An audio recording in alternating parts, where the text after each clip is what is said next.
Bonsoir à tous, ravi de vous retrouver pour cette nouvelle édition de l'actualité. À la une du journal, en sa qualité d'envoyé spécial du président de la République, le ministre d'État, ministre des Affaires étrangères, Ahmed Attaf, remet une lettre du président Abdelmadjid Tebboune au président de la République centrafricaine, Faustin Archange Touadéra. Le Conseil de sécurité de l'ONU s'est réuni aujourd'hui à New York sous la présidence de l'Algérie, réunion consacrée à la protection des civils lors des conflits armés. Économie, mise en application des nouvelles procédures et facilitation relatives aux opérations d'exportation avec une première cargaison de produits alimentaires acheminée vers le Canada avec une réduction de 50% des droits de douane sur les cours de transport des marchandises.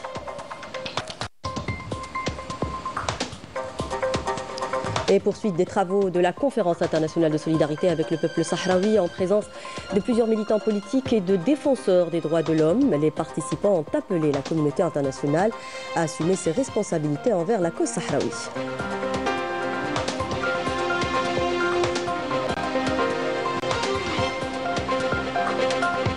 Les Marocains continuent à battre le pavé. Un appel fort est lancé pour mettre fin au processus de normalisation avec l'entité génocidaire, perçue comme une atteinte aux principes du peuple marocain.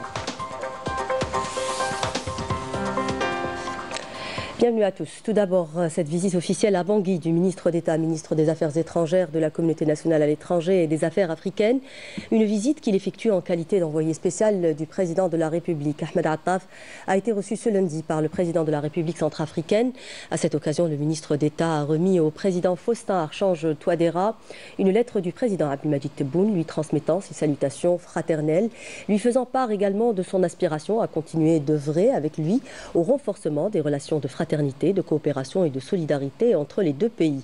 La rencontre a également été l'occasion d'examiner les moyens d'insuffler une nouvelle dynamique à la coopération bilatérale et de renforcer la coordination au sein de l'organisation continentale, mais aussi de souligner la poursuite par l'Algérie de ses efforts au Conseil de sécurité des Nations Unies en faveur de la sécurité et de la stabilité en République centrafricaine. Nous en parlions en titre, le Conseil de sécurité de l'ONU s'est réuni aujourd'hui à New York sous la présidence de l'Algérie. Réunion consacrée à la protection des civils lors des conflits armés. Un bilan a été présenté des entraves à l'arrivée des aides humanitaires dans les zones sinistrées au Soudan.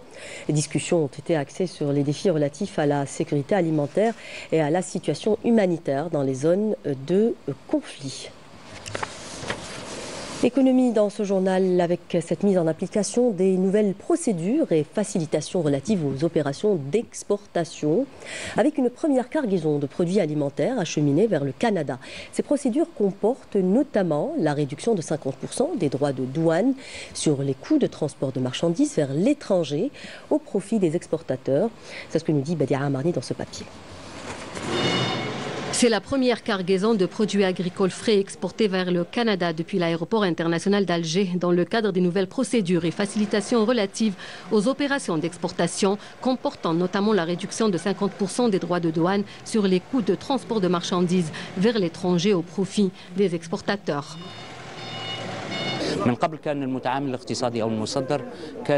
Auparavant, l'exportateur payait à 100% les frais des exportations. Le Fonds national des exportations lui remboursait 50%. Avec cette convention signée avec Air Algérie Cargo, l'opérateur économique ne paye que 50% des frais de l'exportation.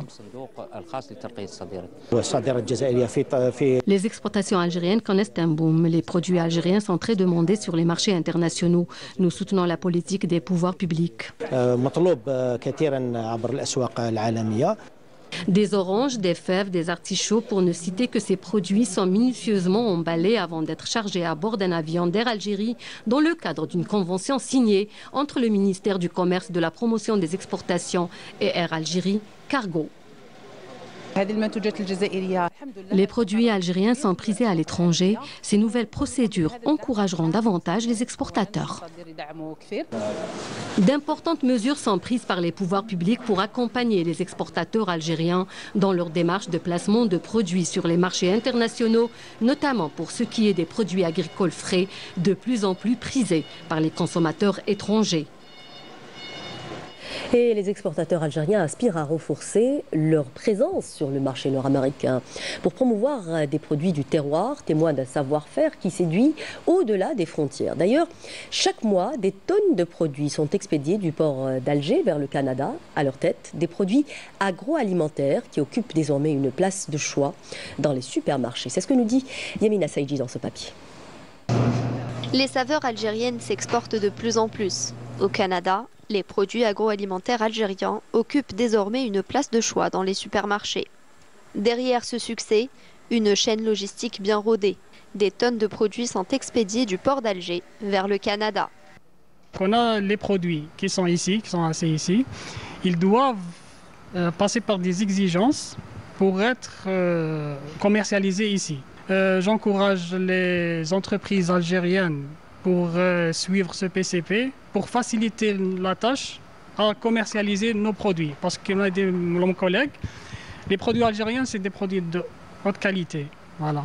Les exportateurs algériens visent à renforcer leur présence sur le marché nord-américain. Une opportunité non seulement pour promouvoir les produits du terroir, mais aussi pour diversifier l'économie nationale. Si on regarde la balance d'échange économique entre les différents pays, comme les Occidentaux, tout ça, ils ont toujours une balance d'exportation plus forte que celle d'importation. Et ça crée une richesse au niveau du pays. Et ça, je suis d'avis que les Algériens mettent toutes leurs forces pour essayer d'intégrer ce marché mondial du commerce. Les produits algériens continuent leur conquête du Canada, témoignant d'une alliance entre tradition et modernité et d'un savoir-faire qui séduit au-delà des frontières. Le directeur général de la Société des études économiques et du développement des investissements a annoncé le lancement officiel du programme Zaïre Export, assistance destinée à l'accompagnement et à l'assistance des exportateurs algériens vers les marchés africains dans le cadre de la zone de libre-échange africaine. Un programme qui accorde un accompagnement stratégique avec des outils modernes et innovants visant à renforcer et à diversifier les exportations algériennes vers les marchés africains. Donc, dans le cadre des activités annuelles de la Société d'études économiques et développement des investissements, nous avons lancé aujourd'hui le Zaïre Export Assistance Programme.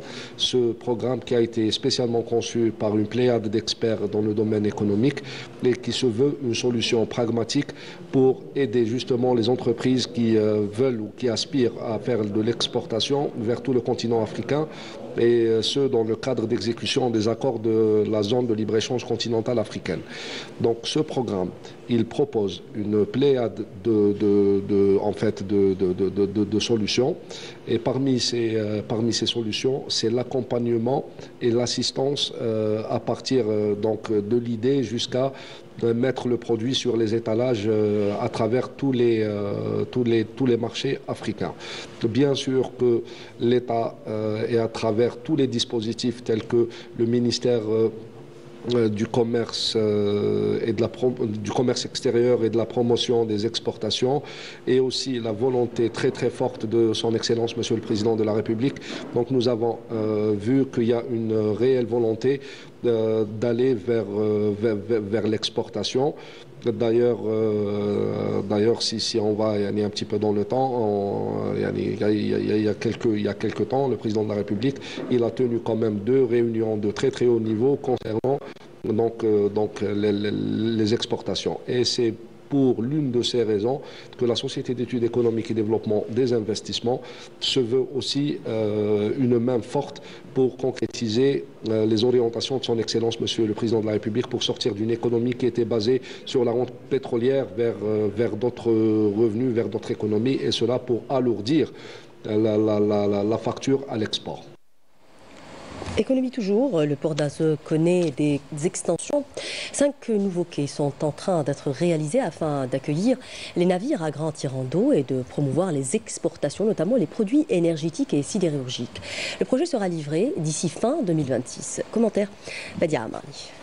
Les travaux d'extension du port d'Arzeu sur une superficie de 52 hectares avancent à une cadence soutenue. La réalisation de 5 nouveaux quais permettra à cette infrastructure portuaire de devenir l'une des plus grandes en Afrique et en Méditerranée, ce qui permettra l'accostage des navires à très grand tirant d'eau. En tant que partenaire, nous travaillons sur le projet du port d'Arzéo. Nous avons achevé le tiers des travaux relatifs à la mise à l'eau des caissons en béton. Nous livrerons le projet dans les délais prévus. Nous sommes en phase de réalisation du quai numéro 5. La réception est programmée pour le mois de juillet 2025.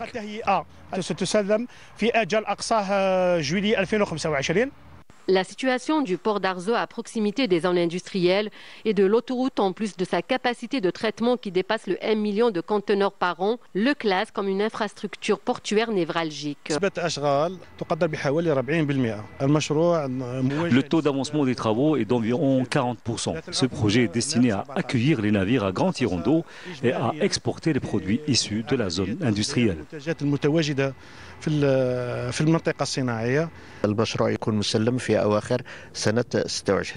Le projet sera réceptionné d'ici fin 2026. Cette infrastructure répondra aux besoins de la région en matière d'exportation, d'autant qu'Oran est doté d'un important tissu industriel, notamment l'industrie automobile et la sidérurgie. Il permettra aussi l'exportation des produits de la mine de Garaj Bilat.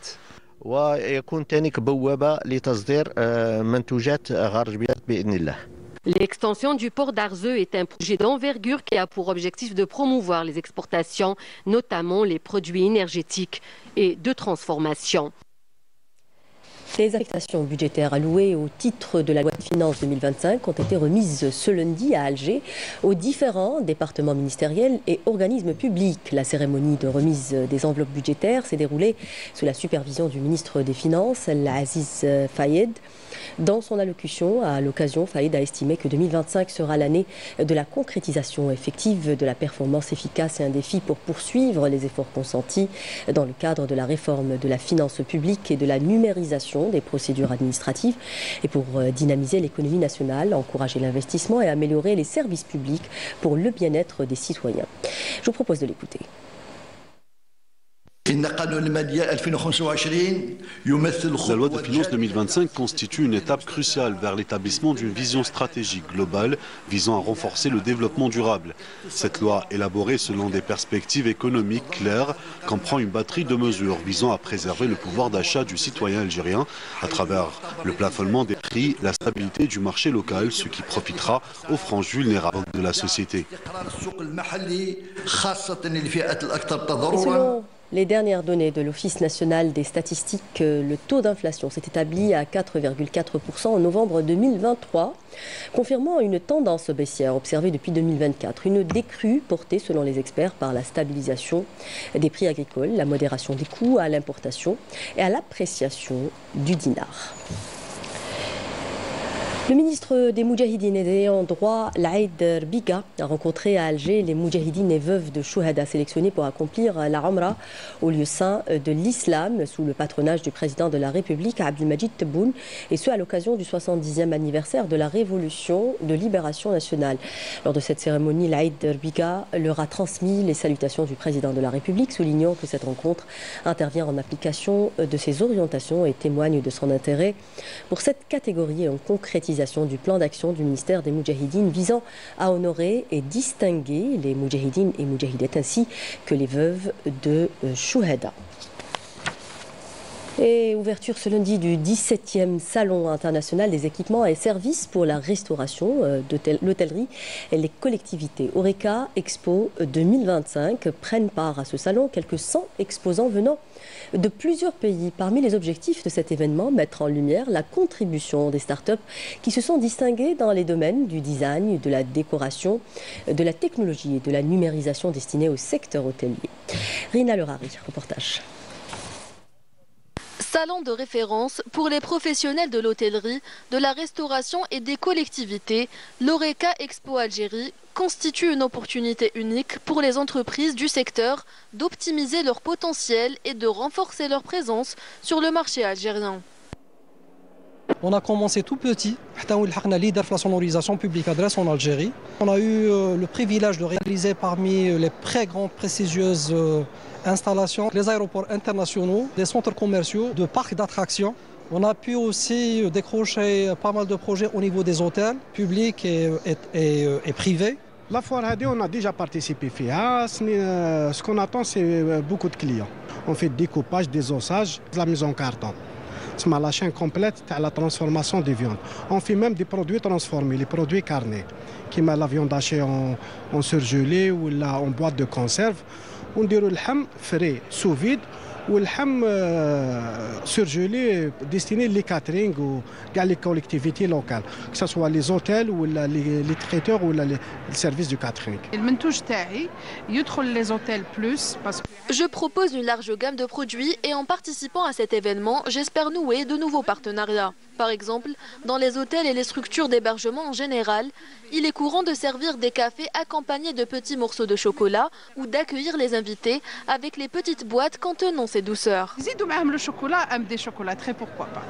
Avec la participation de plus de 100 exposants, ce salon rassemble des professionnels de divers horizons, offrant un espace de rencontres et d'échanges. Le salon met également en lumière la contribution des start-up qui se sont distinguées dans plusieurs domaines, notamment le design et la décoration.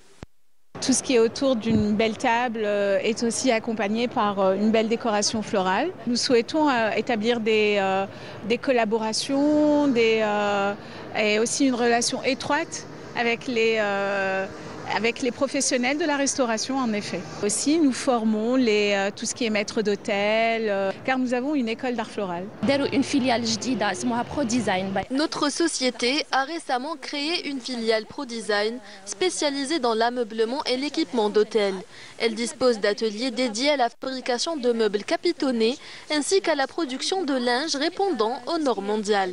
De linge de maison, linge de bain. On a plus de 100 exposants qui représentent plus de 150 marques algériennes et marques internationales de plusieurs pays. Nos exposants vont recevoir pendant ces 4 jours-là plus de 5000 visiteurs professionnels du secteur hôtellerie et restauration. En parallèle, on a aussi des concours culinaires, que ce soit des concours entre chefs hôteliers et que ce soit des amateurs de cuisine et de pâtisserie. On mettra en avant tout ce qui est patrimoine algérien, que ce soit le macarotte et les dates algériennes. Cette manifestation, qui se déroulera jusqu'au 9 janvier, s'inscrit dans un contexte où le secteur touristique algérien est en plein essor. Avec une volonté affichée de moderniser ses infrastructures d'accueil et de diversifier son offre, l'Algérie aspire à devenir une destination prisée à la fois des touristes et des professionnels dans le continent africain. Et dans l'actualité internationale, une vingtaine de personnes ont trouvé la mort dans des bombardements de l'armée sioniste sur plusieurs régions de la bande de Reza, alors que 2 enfants ont péri dans des raids aériens à l'est de Rafah. Par ailleurs, les forces d'occupation sionistes ont arrêté dans la nuit de dimanche à lundi au moins 20 Palestiniens, dont 2 enfants, et d'anciens prisonniers dans plusieurs gouvernorats relevant de la Cisjordanie occupée.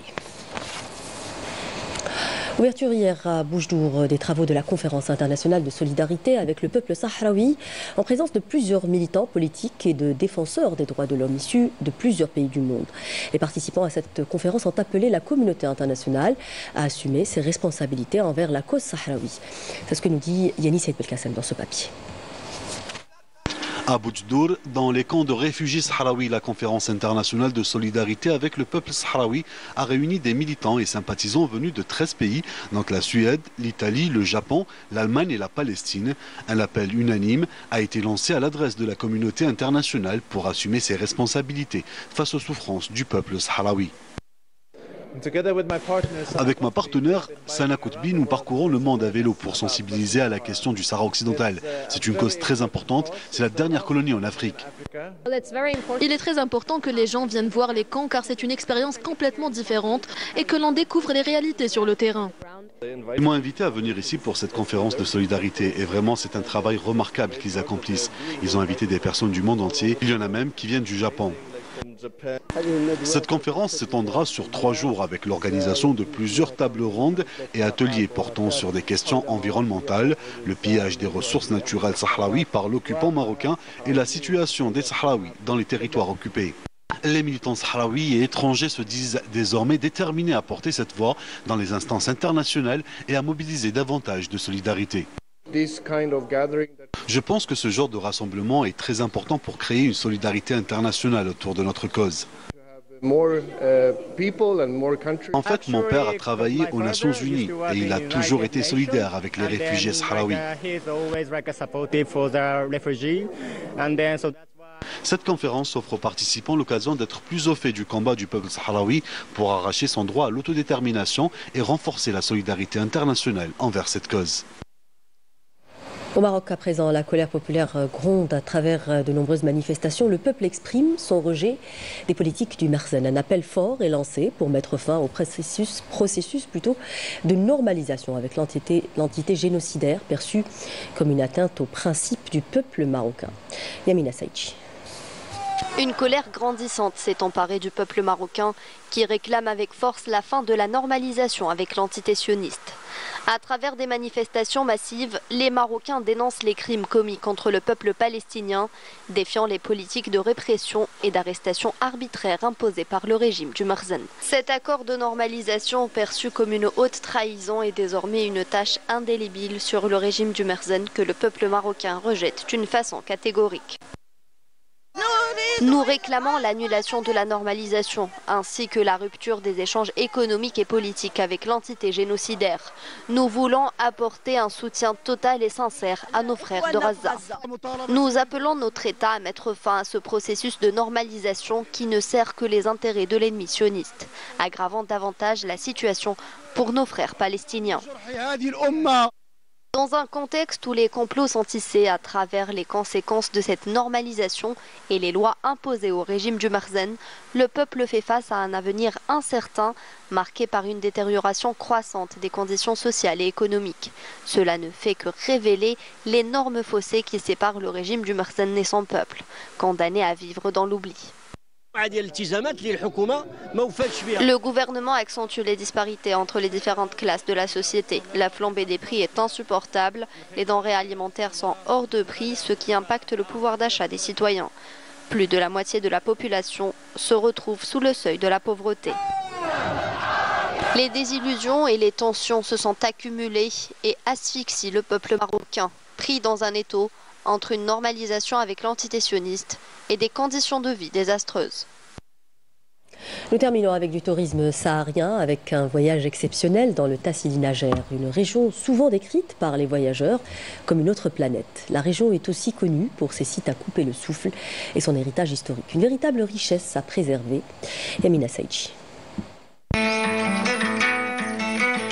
Nous sommes au Tassili Najer, un site unique où la nature a façonné durant des millions d'années des formations rocheuses exceptionnelles. Ce paysage spectaculaire attire depuis toujours les passionnés de grands espaces et d'aventures. En explorant ces lieux, les visiteurs peuvent découvrir des merveilles naturelles et des panoramas impressionnants. Nous avons pu découvrir des paysages à couper le souffle, en particulier dans cette région. Visiter le Tassili Najer est une expérience unique. Les guides nous ont permis de découvrir cette région. C'est une belle découverte. Je recommande vivement à tous les Algériens de visiter le sud du pays. Le Tassili Najer abrite un écosystème fragile dont la préservation est essentielle pour protéger cet héritage naturel et culturel. Les guides touristiques locaux œuvrent activement à la préservation de ce lieu.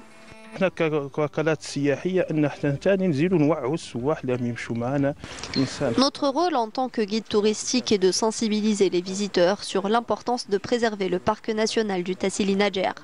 On rappelle systématiquement aux touristes qu'il est strictement interdit de laisser des déchets ou des objets sur place, ainsi que d'écrire ou de graver quoi que ce soit sur les roches ou les gravures rupestres, afin de préserver ce patrimoine.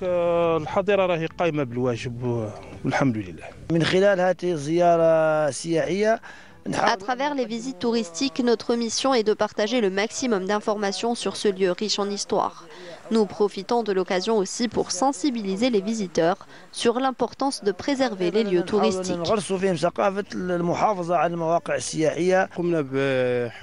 Nous avons lancé une large campagne de sensibilisation en coordination avec les différentes agences touristiques sur la nécessité de préserver les lieux touristiques. Ce lieu représente un héritage à la fois naturel et historique qu'il est crucial de protéger. Préserver ce site, c'est assurer la sauvegarde de sa biodiversité exceptionnelle et de la mémoire collective qu'il renferme. Et avec ces beaux sites à préserver absolument, nous arrivons à la fin de ce journal. Merci de nous prêter attention. L'info continue sur Canal Algérie. Prochain rendez-vous de l'actualité en langue arabe à 20h. Quant à moi, j'aurai le grand plaisir de vous retrouver demain à 19h. Excellente soirée sur Canal Algérie. Au revoir.